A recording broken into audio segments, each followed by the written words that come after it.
E aí galera, beleza? Em tempos de quarentena estive bolando alguns projetos envolvendo computadores. Embora eu saiba que boa parte do meu público quer ver smartphones e gadgets, acho que vale a pena você dar uma chance para esse segmento, até porque pode ser útil para vocês algum dia. No vídeo de hoje vou ensinar como montar um PC do zero, claro, partindo do ponto em que você já tem as peças, então esse vídeo não é 100% para os leigos, você tem que ter um mínimo de conhecimento técnico, pelo menos em relação ao que é um computador.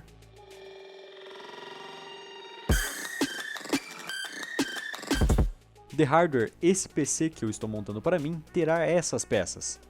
Placa-mãe no padrão Micro ATX da marca ASRock, chipset B360M com socket LGA 1151 versão 2, compatível com processadores de 8ª e 9ª geração da Intel.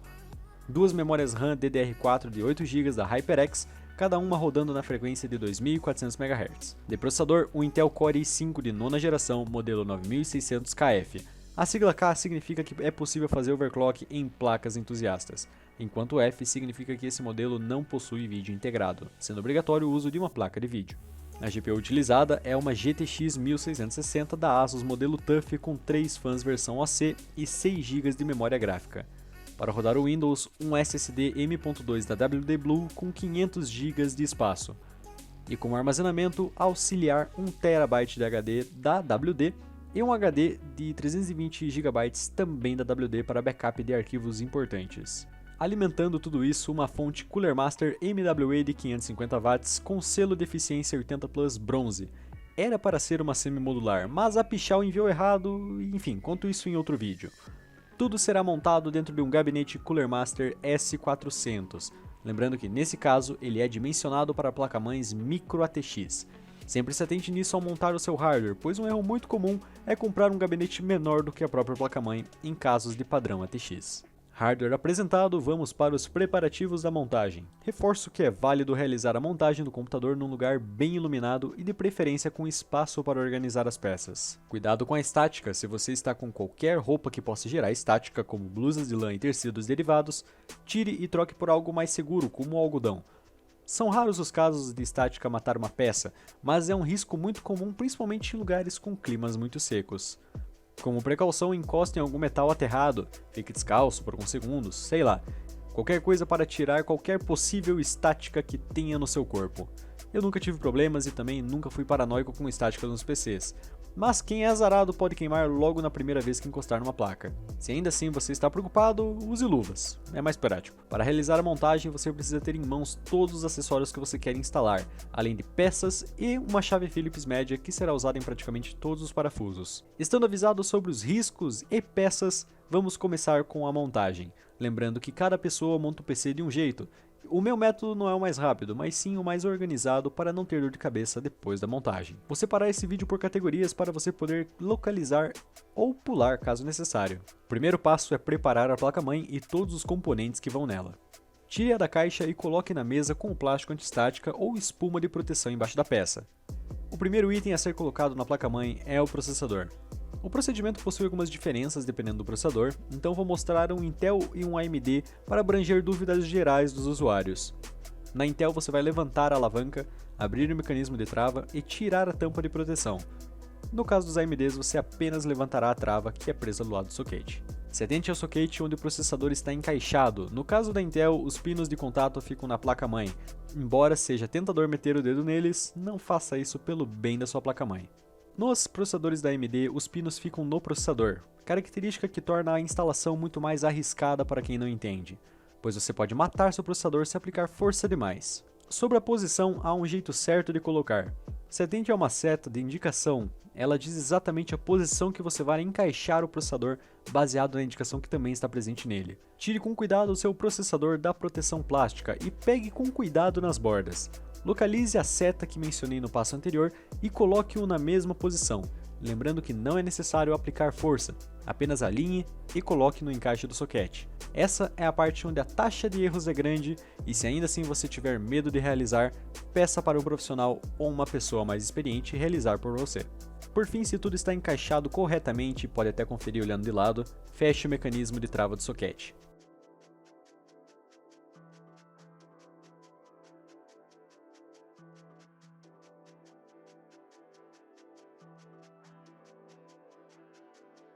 Com o processador instalado corretamente, colocaremos o cooler. E novamente temos diferenças entre Intel e AMD. Particularmente eu acho a Intel mais fácil, mas vai de gosto. Coolers novos geralmente já vêm com pasta térmica aplicada no dissipador. Porém, caso o seu não tenha, também vou ensinar a colocar. A mais recomendada são aquelas cinzas, de preferência de alguma marca conhecida e bem avaliada. A quantidade a ser aplicada deve ser do tamanho de um mm, aqueles pequenos mesmo, bem no meio do processador. Colocar pasta térmica em exagero pode causar danos e tirar a eficiência da mesma, fora a lambança que você vai ter que limpar depois. Colocar o cooler vem em seguida, começando com o cooler da Intel a 4 pontos de fixação. Olhando no detalhe em cada pino, há uma seta no topo, que pode ser girada em 90 graus. Girar no sentido oposto da seta é o apropriado para a instalação, então deixe todas as travas nesse padrão. Encaixe o cooler levemente nos buracos de fixação do soquete e aplique pressão individualmente em cada uma até ouvir um clique. Para facilitar esse procedimento, você pode dar uma levantada na placa para ter um espaço para a trava fechar completamente, e sempre verifique se todas as travas fizeram clique e estão completamente encaixadas. Se por algum motivo você precisar remover o cooler da Intel, gire as 4 peças no sentido da seta e puxe-as, isso soltará as travas. Estou dando esse toque pois muito provavelmente na empolgação você não colocou o cooler na posição certa, deixando o nome na Intel de lado ou de cabeça para baixo. E sim, isso me dá muita agonia. Enfim, finalizando o cooler, você vai dar aquela organizada no cabo dele e ligar no conector logo acima que está escrito CPU_fan. Em coolers da AMD o procedimento é mais chato para mim.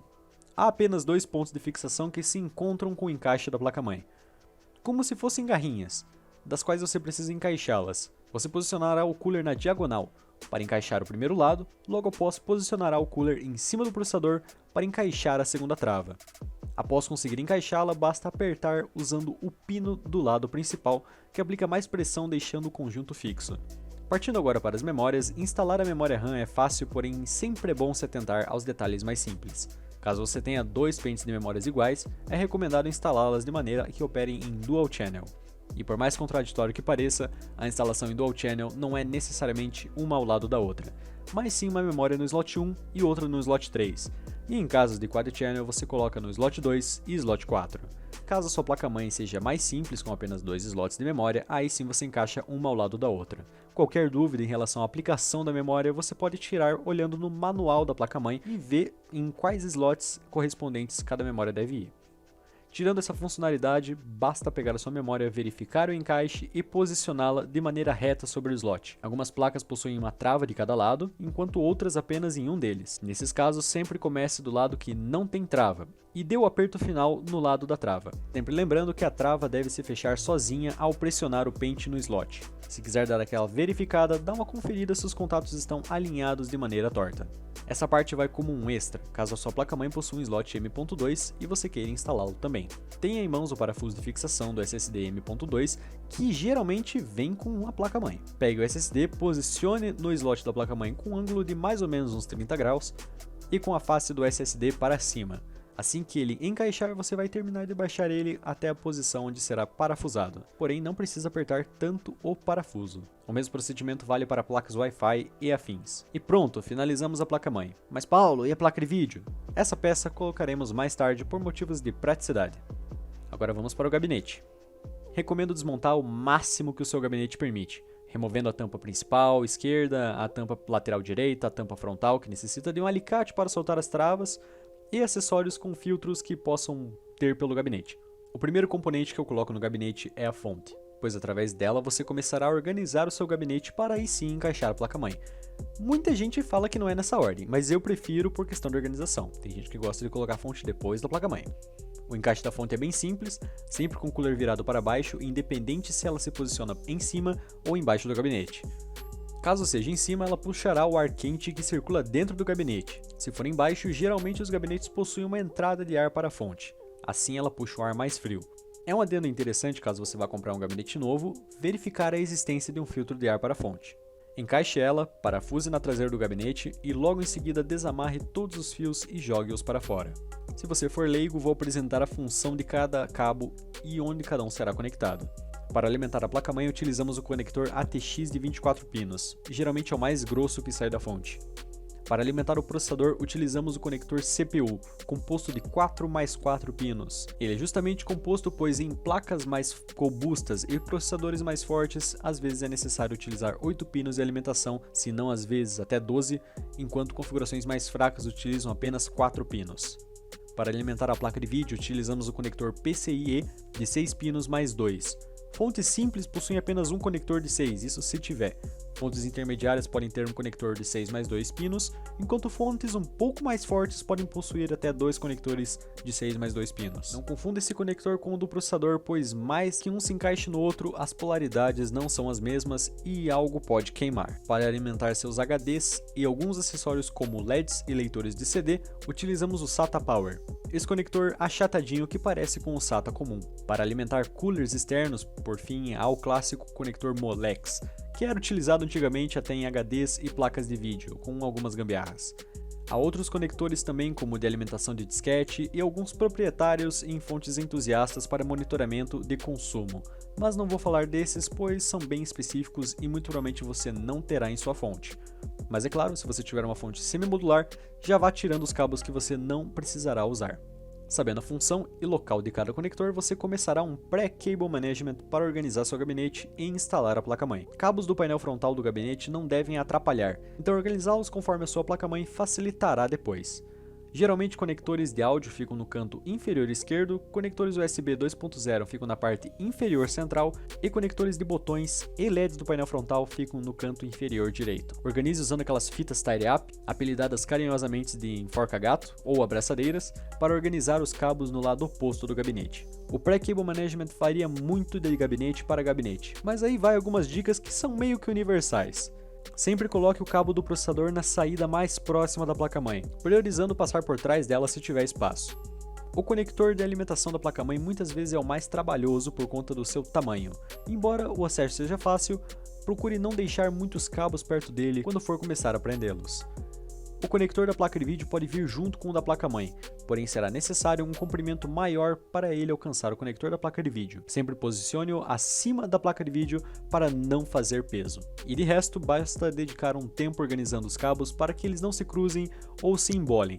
Isso, além de deixar mais fácil de limpar, também facilita na manutenção caso precise mudar o local de algum componente, com um único contrapartido de não poder remover a fonte tão facilmente. A finalização do Cable Management só será feita depois de tudo instalado, então não se preocupe em apertar tudo ou organizar muito bem. Talvez alguma coisa precise ser alterada no futuro. Agora sim posicionaremos a placa-mãe dentro do gabinete. Verifique se a furação da sua placa-mãe bate com os apoios do gabinete. Essas pecinhas chamadas de standoff que são parafusadas no metal para manter uma distância da placa com o metal do gabinete. Caso falte algum, coloque e aperte com um alicate, pois se você não tiver apertado o suficiente, pode ocorrer de começarem a girar em falso atrás da placa-mãe, como aconteceu comigo durante a montagem. Separe os parafusos adequados para a placa-mãe, que podem ser de dois tipos diferentes, o padrão 632 e o padrão M3, que é o mais comum. De preferência tenha uma chave Phillips com ponta imantada para facilitar na hora da aplicação. E não se esqueça do espelho, aquela moldura de metal que vem junto com a placa-mãe para encaixar no painel traseiro do gabinete. Quando essa moldura é nova, é preciso entortar alguns metais ou arrancá-los antes de instalar. E é claro, não vai instalar de ponta cabeça também, ele tem um jeito certo de instalar. Se a placa for pequena, você pode pegá-la através do próprio cooler para evitar ao máximo o contato com componentes sensíveis. E basta encaixá-la lentamente se atentando ao painel traseiro, que deve ficar alinhado com os conectores da placa. Pode dar um pouco de pressão contra, tendo que colocar pelo menos um parafuso central na placa-mãe para ela se manter no lugar. E de resto você termina de parafusar todos os parafusos restantes. Com a placa-mãe no seu lugar, vamos conectar os cabos da fonte referentes ao processador e à placa-mãe. Também conectaremos os cabos SATA para HDs e drivers de CD. Conecte os cabos sempre dando prioridade para os conectores com menor número, partindo do SATA 0. Passe os cabos para a parte traseira do seu gabinete para colocar os HDs mais tarde. Se seu gabinete acompanha qualquer acessório como fãs e LEDs, pode instalá-los agora. O mais comum geralmente são os fãs, e não há segredo. Você manterá o fluxo de ar em seu gabinete, fazendo os ventiladores jogarem o ar frio de fora para dentro, e o ar quente de dentro para fora. Os fãs frontais jogarão o ar para dentro do gabinete, enquanto os fãs superiores e traseiro jogarão o ar de dentro para fora do gabinete. Na hora de instalar, basta conferir a seta que indica a direção do fluxo de vento. Mas se quiser uma cola mais fácil, a parte traseira do cooler onde tem aquele adesivo com as especificações será sempre o lado para onde o vento vai sair. Parafuse-o adequadamente e ligue na placa-mãe utilizando o conector XA-fan ou direto na fonte usando um adaptador apropriado que deve vir junto com o fan. Ligaremos agora todos os conectores relacionados ao painel frontal do gabinete. A saída de áudio é padrão em todas as placas e assim como a USB, basta apenas conferir a orientação do conector. É uma maneira única de conectar. O pesadelo de muitos são os fragmentados conectores de energia e LEDs do painel frontal, que na real são apenas chatos por conta de serem estreitos, mas não impossíveis de colocar. Nesse caso, os fortes olham direto na placa-mãe e os espertos olham o manual da placa-mãe. A escrita do conector geralmente fica para baixo, então basta localizar no gabarito o conector e colocá-lo no seu lugar, sempre conferindo a polaridade principalmente dos LEDs.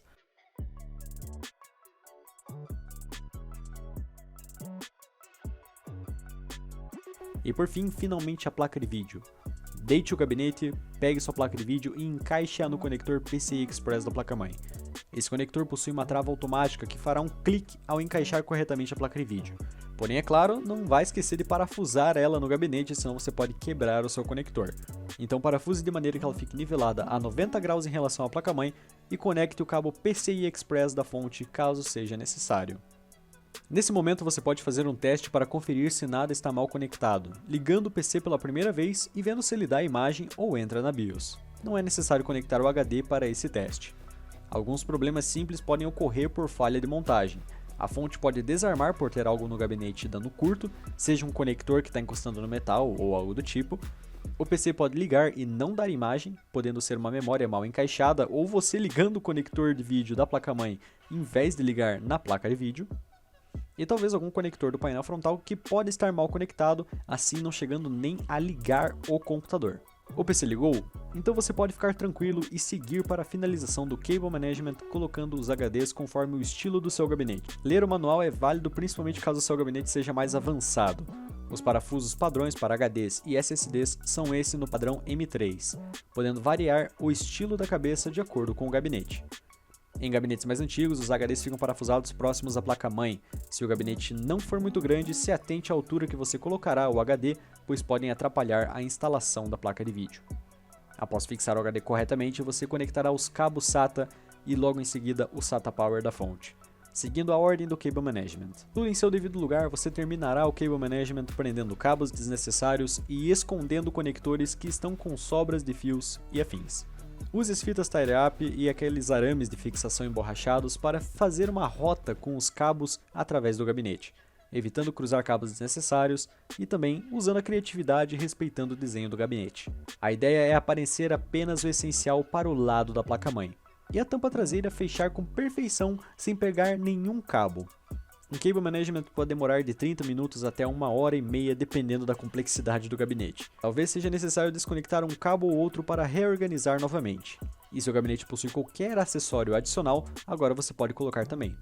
A diferença da organização de cabos é notável. A lateral principal do seu gabinete ficará bem clean e a lateral direita fechará adequadamente, sem falar que isso passará a sensação de um PC gamer de qualidade e bem montado. E lembre-se, coloque RGB apenas caso você necessite de mais FPS, porque em alguns gabinetes isso não é totalmente necessário, como é o caso da minha configuração que eu achei bem bonita mesmo com o LED só da placa-mãe e da placa de vídeo. E o melhor nós deixamos para o final.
Bom galera, esse foi o meu tutorial passo a passo de como montar um PC Gamer de qualidade. Como eu disse no início, cada um tem o seu jeito de montar, alguns prezam pela velocidade, eu prezo pela organização e qualidade.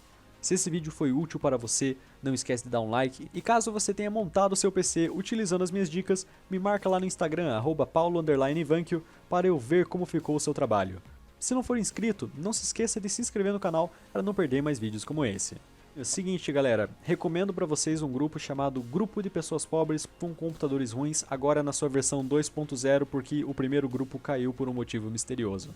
Se você quer falar de computadores com uma galera que é realmente humilde, gosta de mexer em computadores antigos ou fracos, enfim, entra nesse grupo, eles estão me apoiando bastante com a divulgação dos vídeos, com divulgação de lives, e futuramente talvez haja um sorteio lá, então entrem lá, me apoiem, e também não esqueça de apoiar esse vídeo, porque cara, vocês viram o tamanho desse vídeo e eu tô gravando isso aqui direto, então deu um trabalhinho, todo o material e tudo mais, então peço o apoio de vocês, beleza?